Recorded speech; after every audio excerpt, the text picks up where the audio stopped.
Hey everyone, welcome back to our Bircham Bites for today. So today we're going to be talking about citing evidence and making inferences.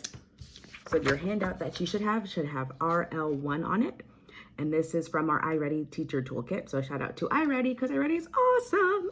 So we're going to be using this to guide our way through our reteaching of citing evidence to make inferences. So remember, when we cite evidence, we make these assumptions and we have to analyze something.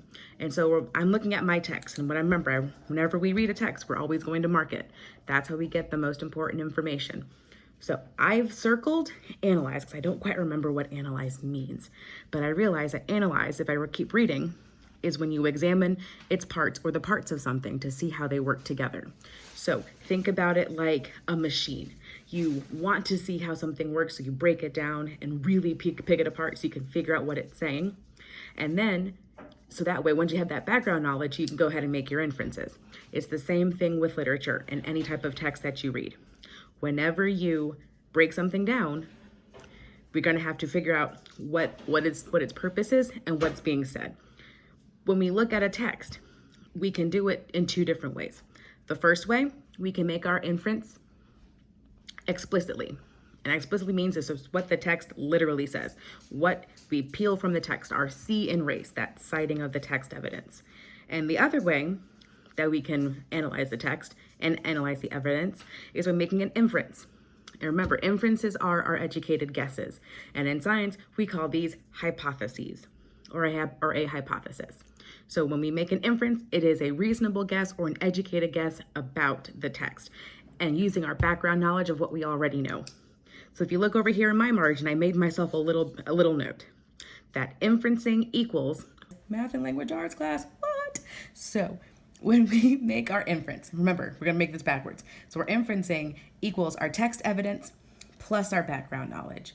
And if you can't find it, and you don't want to write down here in our margins like I've done, if you go down and look at the bottom of my paper, it has the same information. So what we're going to do is we're going to practice this together. So looking at our picture here, looking at my picture, I've got these three runners, right? You got these first two runners who are running hard, they're sweating a lot, and their faces kind of tell me, I'm going to infer or assume that they're running really hard and they may not necessarily enjoy running this race. But we have this third guy here in the back who kind of looks happy, jogging along, and he has a little text bubble that says, I love this sport. So looking at my text evidence, so we have to go back and look and find the evidence to support our inference. So our inference is the runner is just happy to compete, and competing is more important to him than winning. And that's awesome. So I'm going to go back and look at this guy in third place, and I circled him because he looks happy, he's smiling, he enjoys running. So my background knowledge is a person who loves a sport also enjoys participating in it. So think about professional athletes or even college athletes, since they don't get paid, or at least not yet.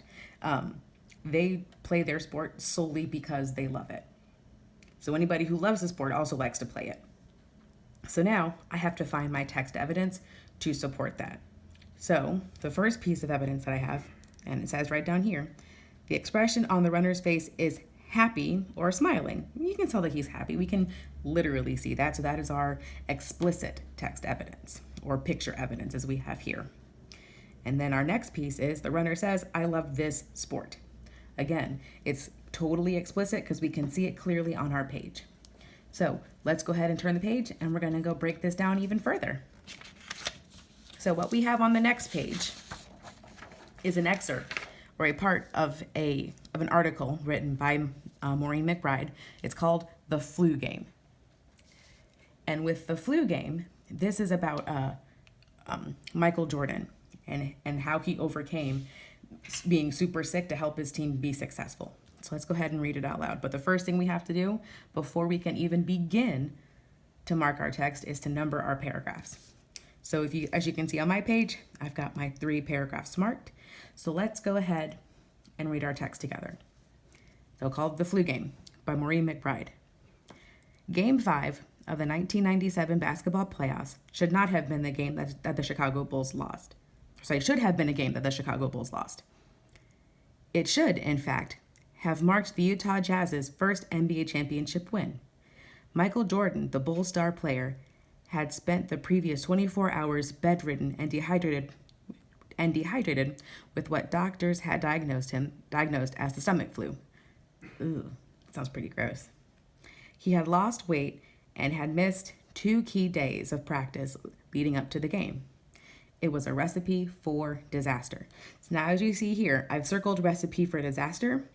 And remember, this is also part of our figurative language. Remember, we've been talking about idioms. And so this is an idiom. And so an idiom, and I put the definition of an idiom over here on the side. An idiom is a common expression whose meaning cannot be literally translated. So it's not actually a recipe for disaster. It's just, it had the makings of it to be. It's like our phrases like, let's hit the road. We're not going to go outside to the middle of the interstate and smack the pavement. It's a phrase saying, you know, let's get ready to go, let's get in the car and go somewhere. So we're looking at paragraph 2. It said, but 3 hours before the start of game 5, the best player in history of basketball suited up and appeared on the court. Though Jordan was visibly weak in the first quarter, he scored 17 points by the second, putting the Bulls ahead at halftime. However, while Jordan spent the third quarter overcome by nausea and fatigue, Utah managed to reclaim the lead. Okay, so the one thing that I want us to look at as we go through and complete our graphic organizer down here at the bottom is looking at this question right here. What is Michael Jordan's attitude toward competition? And what text evidence supports your idea? So this is going to be the question that we're going to be answering today. So based on our question, let's go ahead and look at our text evidence. So it says Jordan was diagnosed with the flu before game 5. So if we go back to our first paragraph, and we can see that it says bedridden and dehydrated with what doctors had diagnosed as the stomach flu. So there's our first piece of text evidence. And then our second piece, I took from paragraph 2. It said 3 hours before the start of game 5. So we know that Michael Jordan suited up and appeared on the court. So I have condensed that down to a paraphrase down here underneath my text evidence. So I've got my text evidence here, and my background knowledge from what we've already read is that Jordan's team depended on him greatly.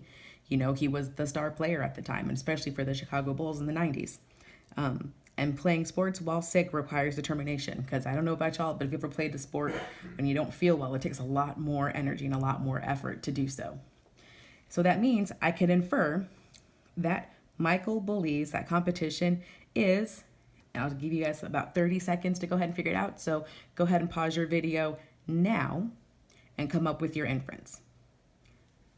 So the inference that I have is that Michael believes that competition is vitally important, which means it's essential. It's really, really necessary to have that sort of competition, because that drive and that motivation was what really helped him succeed.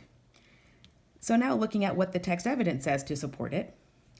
So it says our question says, what text evidence supports the inference that Michael Jordan is a fierce competitor? So with a partner, find evidence in the article that supports your answer and write it on the lines below. So go ahead and take another minute, and with the person next to you, go ahead and find your text evidence that supports our inference. So I have down here at the bottom, I took my first part from paragraph 3, where it says he scored 17 points by the second, meaning the second quarter, and said hours before the start of game 5, that same piece of evidence that we used up here. So this hours before the start of game 5, the best player in basketball history suited up and appeared on the court. So those two pieces of evidence, I feel, as a reader, definitely support my inference that Michael believes that competition is vitally important or really important. So let's go ahead and continue reading this article to see what happens. Now we're coming to our guided reading. So if you feel that you got everything that you needed, you can go ahead and stop the video and complete the guided instruction and the independent practice yourself. Or we can do the guided instruction together. The choice is completely up to you. So if you're leaving, thanks for watching. Otherwise, let's keep going. So let's go ahead and continue reading our other paragraphs. As you can see, I've already numbered them 4, 5, and 6. So it says, continue to read about Michael Jordan in the flu game and use close reading when our hints over here on the side. So looking over here, we see which sentence best shows that Jordan is a talented player. Find and underline a sentence on this page showing this. And then our hint says, look for the choice that shows Jordan's talent, not his dedication or luck. Okay, so guys, we're gonna have to figure that part out as we go. So here we go. Paragraph 4 says, in the third quarter, I felt like I couldn't catch my wind, Jordan said. I was just trying to get myself through it. In the fourth quarter, Jordan scored 18 more points. Then, with only 25 seconds left in the game, he scored a 3-point shot, and the Bulls beat the Jazz by only 2 points. At the end of the game, Jordan collapsed into the arms of his teammate Scottie Pippen. I almost played myself into passing out just to win a basketball game, Jordan admitted later. If we had lost, I would have been devastated. So if you ever actually want to go see what this game was like, I'm sure you can find it somewhere in YouTube land. It's a really, really inspiring story. So let's go ahead and look at our answers and look at our question. Remember, what's the first thing we do with our questions? We always want to mark our text questions. So it says, which sentence from the passage best, and I'm going to circle that, best supports the idea that Michael Jordan is a talented basketball player? So go ahead and pause the video here and go ahead and do your multiple choice question. And that way, when you come back, we can totally double check our answer. The answer I chose was B. In the fourth quarter, Jordan scored 18 more points. Because if we look back at Michael Jordan, he had the stomach flu. So he had been super sick way before the game started. And more importantly, he was, tired and fatigued, and he felt faint and he couldn't catch his breath. And it even says at the end of the game, he collapsed into his teammates' arms because he was just that tired. So I think that showing that he's a fierce and talented basketball player, B makes the most logical sense because he was able to score 18 more points in the fourth quarter. And that's something that not average players can do. So I think that's pretty inspiring. So now we have to show our thinking. And again, we're going to mark our text for our thinking. It says Michael Jordan is a dedicated basketball player. Find and write down a sentence from the passage that supports this statement, and then explain your answer. So this is our C and E of race. But since I want us to practice our constructed responses, I want you to go ahead and use race. I can feel the eye rolls now. Totally understand. But race is important, okay? It helps us with our constructed responses. And I've seen huge differences in our responses as we've gone through this year. So I know it's working. I know the work is hard, but you're doing a fantastic job. And I can't wait to see what the rest of this year holds. So this is the end of our guided instruction for today. What I want you to do as an independent practice, remember, this is part of your recovery part for your test retake. So you're going to read a part of President Obama's speech to students. It's a back to school speech he did when he was president. Super inspiring. I really like the message that he has here.